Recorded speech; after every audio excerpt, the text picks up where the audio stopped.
श्री गोपाळ कृष्ण भगवान की जय। लीळा नंबर 127। चांगदेव भट्टाचा खड खांबुलाचा खेळ। सर्वज्ञांचे घाटे हरिभटाच्या घरी रोज जेवण होत असे। एके दिवशी सर्वज्ञ तेथेच झोपले।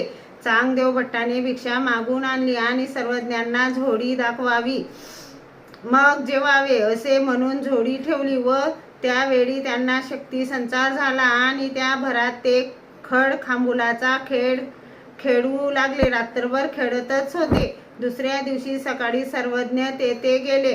चांगदेव भट्टांनी सर्वज्ञांना पाहताच दंडते घातली, श्रीचरणा लागले। यावर सर्वज्ञांनी दूरस्थ मातेचा दृष्टांत निरूपण केला। कोणी एकी माता असे ते लेकूर वाते, निजऊनी कांडू जाय का दळू जाय, मोटका पाना ये आणि ते जाणे ते भुकेले असेल मग येऊनी तयासी स्तनपान दे। तसे परमेश्वर दुसऱ्या देशात राज्य करीत आहेत आणि परमेश्वराच्या भक्तीची ताण लागलेला भक्त दुसऱ्या देशात राहत आहे। अशा वेळी त्यांची भक्तीची ताण जाणून आपण स्वतः ती पुरवितात का अधिक करणाद्वारे पुरवितात? सर्वज्ञांनी विचारले, बटिका जेवण झाले?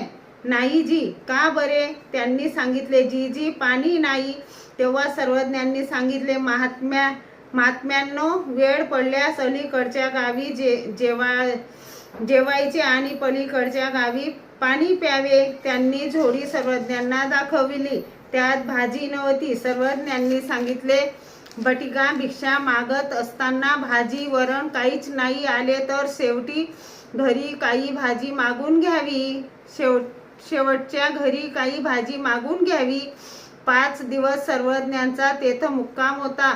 नंतर सर्वज्ञ तेथून निघाले। श्री गोपाळ कृष्ण भगवान की जय।